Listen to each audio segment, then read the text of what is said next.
je vais appeler donc les parties civiles et je vais demander à Stéphane Chevet de la CNPF.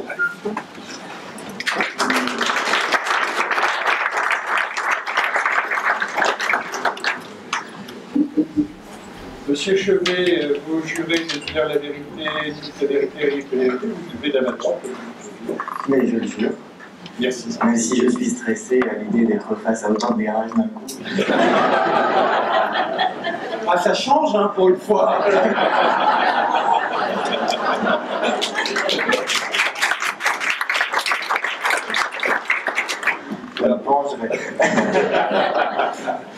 Monsieur Chevet, vous êtes le président de la fédération. Alors, pas président, non, non, secrétaire national. Ah, bah, soyez modeste. Oui. Donc, de la fédération française. C'est ça, c'est la fédération du Conseil de la communication et de la culture. C'est-à-dire qu'on va dire aussi bien les cabinets conseils que la Poste. C'est ça, que le ministère de la Culture aussi, etc. Voilà, d'Orange aussi. Alors, vous êtes partie civile. Oui. C'est un petit peu nous qui y avons mis d'office. Oui. Oui. Donc, votre avis, vous, de partenaire social, sur la QVT, c'est quoi? La CNDT, elle pense quoi de la QVT? Alors, je vais essayer de démontrer qu'un syndicaliste et qu'un syndicat pensent quelque chose du sujet. C'est déjà ça. Je vais peut-être commencer par donner l'environnement, parce que la QVT, c'est l'entreprise.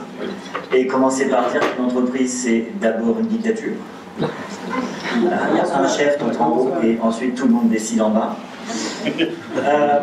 Et que l'objectif premier d'une entreprise, c'est pas de rendre les gens heureux. C'est de produire des biens, des services, mais pas de faire que les gens soient heureux. Voilà. J'espère que c'est filmé. C'est la première fois que je me fais applaudir par les DRH. Ne t'inquiétez pas, on met ça sur les réseaux sociaux. Oui, oui. Je suis grillé. L'autre élément aussi à prendre en considération, évidemment, mais on l'a rappelé tout à l'heure, ce sont les règles législatives, les lois qui cadrent la QVT. Donc, voilà, quand j'ai dit ça, j'ai rien dit. Hein. Parce que finalement, la QVT, elle a une définition très très large, qui est transversale, qui est interrogée dans toutes les transformations que vous vivez dans les entreprises. Et donc, je dirais qu'il y a plusieurs points d'entrée pour définir la QVT. Et souvent, elle est même simplifiée à l'extrême. On parlait tout à l'heure des fruits. Je vais essayer de donner deux définitions, Monsieur le Président, et je vais commencer par une première définition qui me paraît être la plus simple, c'est de répondre à ce que veulent les salariés. Ce qui voudrait dire que les salariés sont en capacité de connaître et d'exprimer leurs besoins fondamentaux et leurs envies. J'en suis pas certain en fait. Et puis répondre aux désirs, aux rêves des salariés, c'est un petit peu ce que Oscar Wilde disait, quand les dieux veulent nous punir, ils exercent toutes nos prières. Donc c'est peut-être pas forcément la bonne idée. Pour ma part, moi je préfère plutôt la vision de Mao Tse-tung. Oui, bah oui. Oui, je vais finir à Sud, moi. Alors Mao Tse-tung qui disait qu'il fallait marcher sur ses deux jambes. Et en fait, il refusait de prôner le développement de l'industrie contre le développement de l'agriculture. En gros, l'objectif de Mao, c'était de cadrer le en même temps. Et alors, Macron est maoïste. Alors, derrière cette quête finalement de l'équilibre, voilà, entre les deux jambes, entre les deux visions que l'on peut avoir, il y a une recherche d'équilibre, d'égalité entre, je dirais, la vie au travail, la qualité de la vie au travail, Et donc ça, c'est le confort, c'est le bien-être. Et puis la qualité de vie par le travail. Et donc plutôt l'effort et le goût de l'effort. Bref, même avec ces deux définitions-là, la plupart des études nous disent que la santé au travail se dégrade, que le niveau de l'hyperstress augmente. Donc, je pense qu'il faut, face à ces situations-là, et cette situation de risque, il faut s'intéresser, pas s'intéresser seulement aux résultats, aux coûts de ressources, aux contreparties sociales. Oui, c'est un syndicaliste qui dit qu'il ne faut pas s'intéresser que aux contreparties sociales. Il ne faut pas s'intéresser seulement aux obligations légales.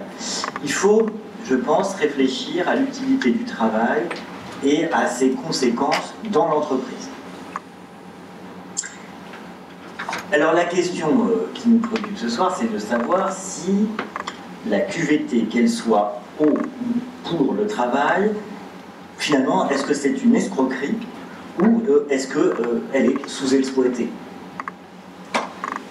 Je vais essayer, pas d'y répondre parce que vous êtes là pour le faire, mais vous donner peut-être 3 axes de réflexion.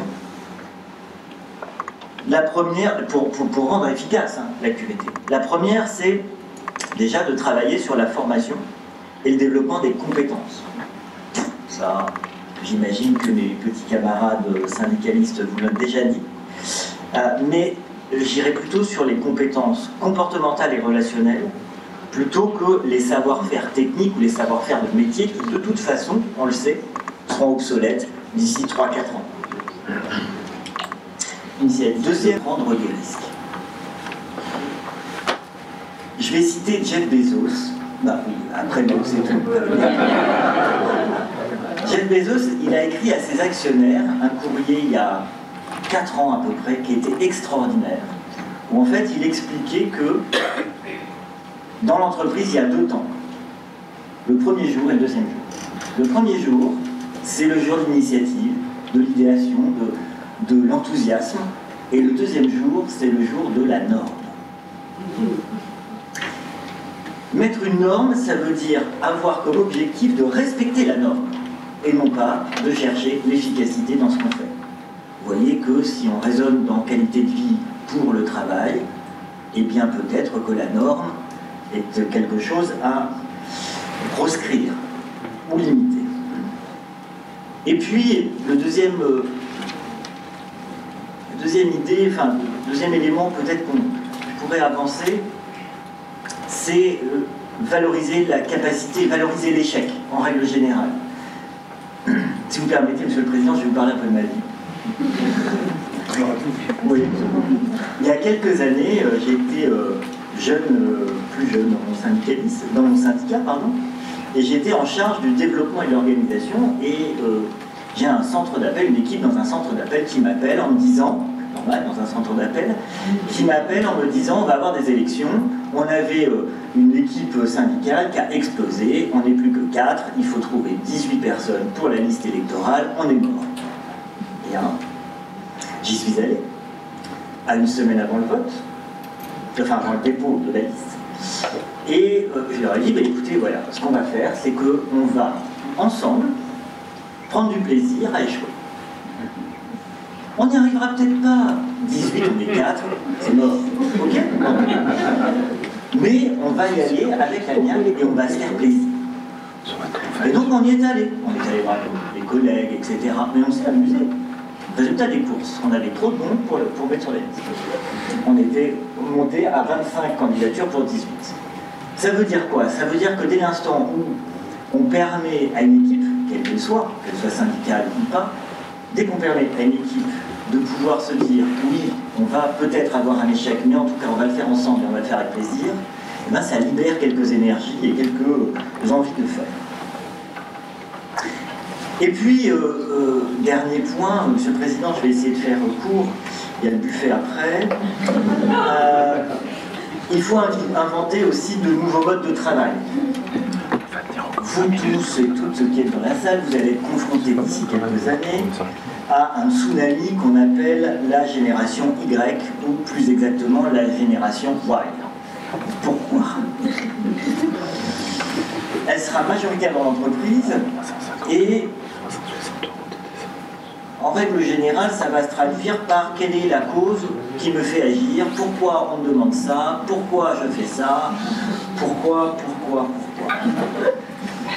Et donc, face à ce pourquoi incessant, peut-être qu'il faudra, comme je le disais tout à l'heure, libérer un certain nombre de cadres, un certain nombre d'habitudes, pas cadre au sens statutaire, hein, cadre au sens de normes, au sein de l'entreprise. Et puis, j'ai fini. Peut-être aussi se libérer collectivement d'un certain nombre d'habitudes que nous avons tous dans les entreprises, y même dans les syndicats, par exemple les réunions tardives, ou bien cesser de valoriser le surinvestissement. Quelqu'un qui reste jusqu'à 22 heures n'est pas forcément quelqu'un d'efficace. Et puis se libérer du temps, puisque la pause cognitive, elle permet aussi dans son travail de pouvoir être beaucoup plus efficace, et le fait de regarder par la fenêtre les fleurs ou les feuilles tombées, eh bien, nous permet aussi de penser à autre chose et de pouvoir penser à un projet que l'on mènera à bien. Bref, il y a plusieurs visions de la QVT et elle-même est polymorphique. Donc, les freins, je dirais, de qui viennent ces freins? Est-ce que la QVT est coupable de sa non-efficacité, ou est-ce que c'est ceux qui veulent l'utiliser, la faire rentrer dans un cadre, dans une norme, qui seront plutôt les coupables ce soir? Bref, la QVT n'est ni un gadget superficiel, ni le Saint Graal, ça c'est du côté CFTC,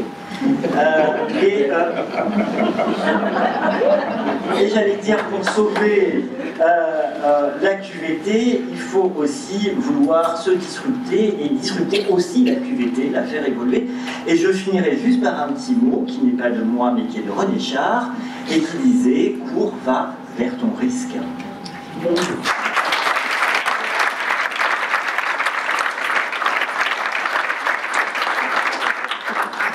J'ai vu dans la salle des amis sur le DRH, dans la métallurgie, dans le secteur bancaire,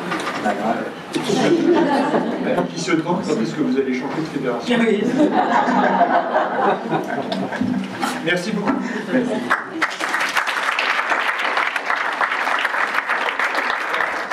Il était prévu que nous ayons une autre partie civile avec Gabriel Artero, donc président de la fédération, président lui de la fédération métallurgie de la CGC, et qui nous a fait passer un message tout à l'heure en nous disant qu'il était retenu par une affaire qui est l'affaire Schneider. Général Electric. Oui, bah oui. Oui. Ça me comprend. Ok. Donc, monsieur le procureur, ça va être à vous.